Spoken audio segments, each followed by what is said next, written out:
മമ്മീനെ ഒരുപാട് ആൾക്കാർ ഇങ്ങനെ പ്രോത്സാഹിപ്പിച്ചിട്ടുണ്ട്. ഒന്നുമില്ലാതിരുന്ന സമയത്ത് എനിക്കറിയത്തില്ല, ഞാൻ 2 പിള്ളേരെ വളർത്തിക്കൊണ്ടുവരുന്നു, അവർക്ക് വിദ്യാഭ്യാസം കൊടുക്കണമെന്ന് വലിയ ആഗ്രഹം.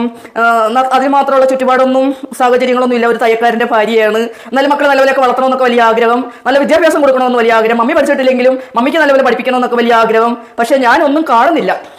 ഇത് എങ്ങനെയൊക്കെയാ ചെയ്യേണ്ടതെന്നുള്ള വിധമൊന്നും എനിക്ക് മുന്നിലൊന്നും ഇല്ല.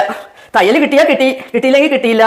ഇങ്ങനെയൊക്കെ ജീവിച്ചു പോകുന്ന കാലത്ത് ഞാനെന്ന് പറഞ്ഞാൽ കൂടുതലും കൂട്ടുകൂടുന്നത് എന്നെക്കാളും ഇത്തിരിയും കൂടി മുതിർന്ന അമ്മമാരുമായിട്ടായിരുന്നു എൻ്റെ കൂട്ടൊക്കെ.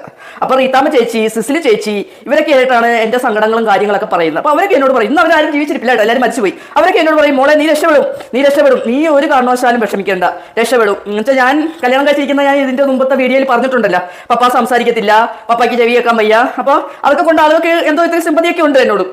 അതുകൊണ്ട് എന്നോട് പറയാറുണ്ട് ഞാൻ രക്ഷപ്പെടും എന്നാ പറയുന്നത്. അപ്പോൾ ഞാൻ ഓർക്കും, ദൈവമേ എങ്ങനെയാണ് ഈശ്വരാ, എനിക്കൊന്നും അറിയത്തില്ല, എല്ലാം ദൈവത്തിൻ്റെ കയ്യിലാണ്.